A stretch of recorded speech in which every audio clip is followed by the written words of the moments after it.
Good evening, students. This is Neeraj, and today we will discuss our new chapter, India's external relations, Bharat के विदेश संबंध. And in this chapter, we will discuss the relations mainly with the China and Pakistan. Besides this, we will give light on India's nuclear policy and non-aligned policy. So let's start with this pic. In this pic, we are looking that there are 4 leaders with Pandit Jawaharlal Nehru of various countries. And now look at this. Nehru with Nkrumah from Ghana. Nehru के साथ एक वामे नक्रुमा नाम के leader हैं घाना से, उनके घाना के प्रमुख हैं, राष्ट्र प्रमुख हैं.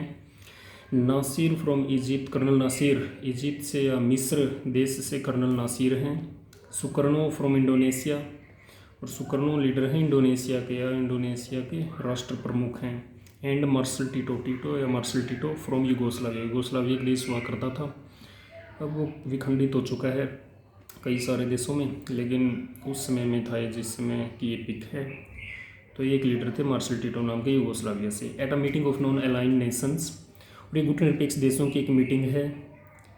ये गुटनिरपेक्ष डिस्कस करेंगे इसी चैप्टर में कौन होते हैं गुटनिरपेक्ष देश और ये गुटनिरपेक्षता की पॉलिसी क्या है. द न्यूयॉर्क, अक्टूबर 1960, अमेरिका के न्यूयॉर्क शहर में 1960 में एक मीटिंग हुई थी. ये उस समय की पिक है. This 5 comprised the core leadership of the non align movement, और ये 5 के 5 व्यक्ति हैं जो ये कोर लीडरशिप हैं, केंद्रीय नेतृत्व करने वाले हैं ये गुटनिरपेक्ष आंदोलन का.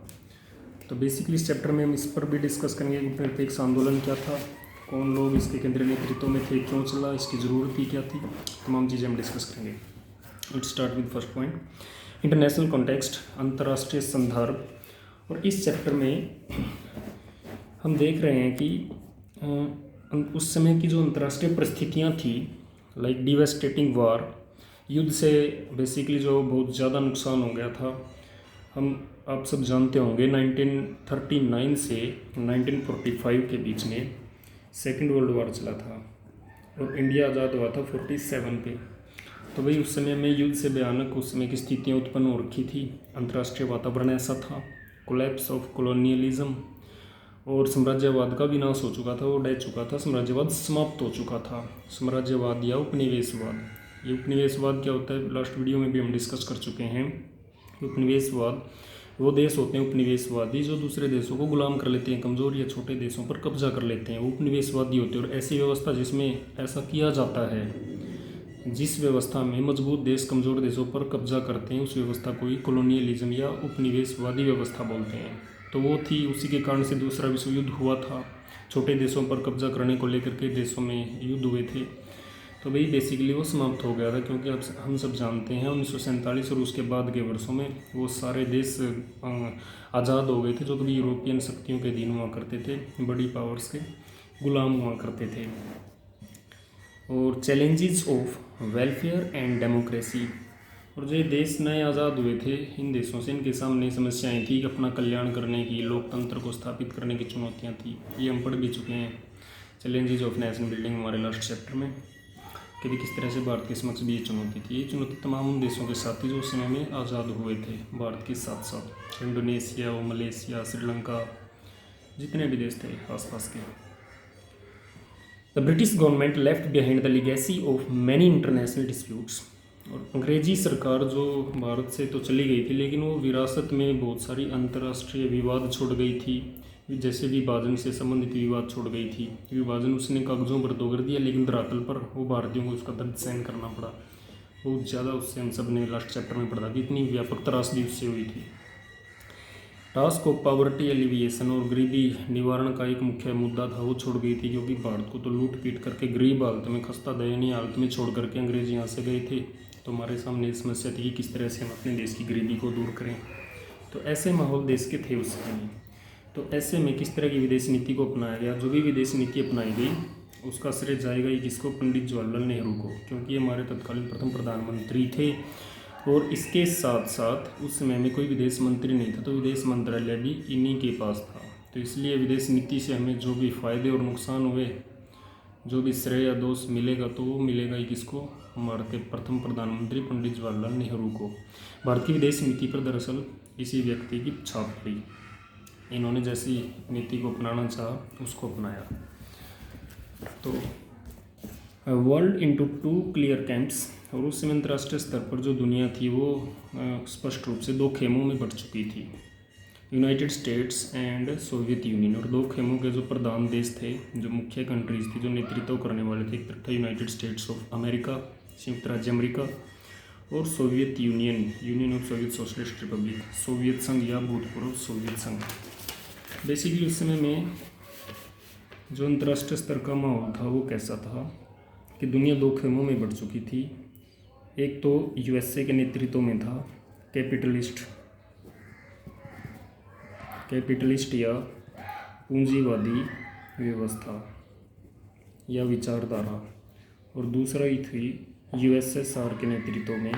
USA means United state of America, संयुक्त राज्य America. USSR means union of Soviet socialist Republic, भूतपूर्व सोवियत संघ भी आप इसको बोल सकते हो, सोवियत संघ, जिसका प्रतिनिधित्व वर्तमान में रूस करता है, रसिया। यूएसएसआर, इसकी विचारधारा कौन सी थी आप सब जानते हो, कम्युनिज्म, साम्यवादी। तो ये दो विचारधाराएं थी, दो व्यवस्थाएं थी। इसमें हम सब जानते हैं ज़्यादातर चीज़ें होती कैसी हैं, प्राइवेट या निजी होती हैं, और कम्युनिज्म में ज़्यादातर चीज़ें कैसी होती हैं, गवर्नमेंट या सरकारी होती हैं। तब दुनिया में दो मात्र ही शक्तियाँ बची थी, क्योंकि यूरोप की जितने भी पावर्स थी उनका डाउनफॉल हो चुका था। द्वितीय विश्व युद्ध में बहुत ज़्यादा नुकसान हो गया था बड़े बड़े देशों को, मजबूत देशों को।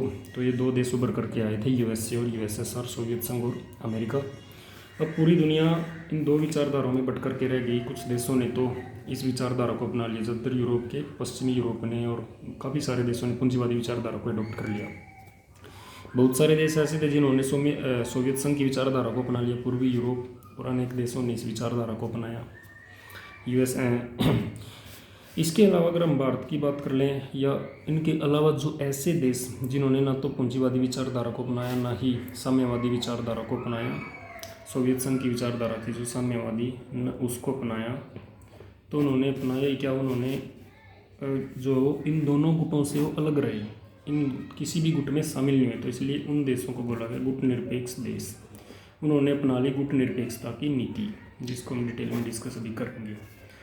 तो किसी भी गुट निरपेक्षता की नीति क्या थी, किसी भी गुट में शामिल ना होना। किसी भी गुट का मतलब ना पूंजीवादी में ना साम्यवादी में। ऐसी तो नीति क्या कहलाती थी, गुट निरपेक्षता नीति या non align policy, non align policy, non align movement, गुट निरपेक्ष आंदोलन या गुट निरपेक्ष नीति। इनमें कौन से देश, और इन देशों, ये जो पूंजीवादी देश थे इनको माना गया है पहली दुनिया के देश, फर्स्ट वर्ल्ड कंट्रीज, और इन्हें माना गया है दूसरी दुनिया के देश, सेकंड वर्ल्ड कंट्रीज। और ये फिर क्या कहलाएंगे, दो हो गए, तो ये तीसरी दुनिया के देश हो गए, थर्ड वर्ल्ड कंट्रीज। तो इन देशों को बोला गया है ये तीसरी दुनिया के देश हैं गुट निरपेक्षता की नीति को अपनाने वाले। इसमें कौन कौन से देश हैं, लाइक भारत के साथ साथ अभी हमने 4 लीडर्स के बारे में अभी पढ़ा, जैसे इंडोनेशिया भी इसमें शामिल था, घाना, युगोस्लाविया, मिस्र, जिनके नेता भी लास्ट अभी पढ़ करके आए, तो वो सारे शामिल थे इनमें। इंडोनेशिया आप लिख सकते हो, घाना लिख सकते हो, ये देश थे गुट निरपेक्षता की नीति को अपनाने वाले। काफ़ी सारे देश हैं, डिटेल में हम डिस्कस करेंगे इसको भी। तो ऐसी नीति अपनाई गई। इसके साथ साथ द कॉन्स्टिट्यूशनल प्रिंसिपल्स, संवैधानिक सिद्धांत, और भारत में संविधान में क्या सिद्धांत दिए गए थे कि हम किस तरह से अंतर्राष्ट्रीय संबंधों को डेवलप करेंगे, किस तरह के अंतर्राष्ट्रीय संबंधों को बनाएंगे, ये लिखा हुआ है संविधान के अनुच्छेद आर्टिकल 51 में, भाग, ये जो आर्टिकल 51 है ये भाग 4A पार्ट 4 थे आर्टिकल 51, एक प्लस 1 क्लास में पढ़ करके आए होंगे। DPSP directive principle of state policy के अंतर्गत आर्टिकल 51 अनुच्छेद 51 में लिखा हुआ है कि promotion of international peace and security, अंतर्राष्ट्रीय स्तर पर कैसे संबंध बनाए जाएंगे, अंतर्राष्ट्रीय स्तर पर शांति और सुरक्षा को बढ़ावा दिया जाएगा। मीन्स किसी देश के साथ लड़ाई नहीं लड़ी जाएगी और अपनी भी सुरक्षा की जाएगी, दूसरे देशों की भी सुरक्षा की जाएगी। ऐसी नीति अपनाना ही हमारा सिद्धांत है, हमने संविधान में बाकायदा अनुच्छेद 51 में लिखा हुआ है। तो इसके तहत द स्टेट सेल एंडेवर्स, राज्य प्रयत्न करेगा, राज्य का मतलब देश से है, पॉलिटिकल साइंस में राज्य का मतलब कंट्री, और फिर राज्य जो हिंदी में राज्य है वो क्या होंगे, वो होंगे प्रोविंस, इंग्लिश में प्रांत। इस तरह से स्टेट, राज्य या देश क्या प्रयत्न करेगा, promote international peace and security, शांति सुरक्षा को बढ़ावा देगा अंतर्राष्ट्रीय स्तर पर, मीन्स लड़ाई नहीं लड़ेगा किसी देश के साथ, बातचीत से अपने विवादों को सुलझाएगा।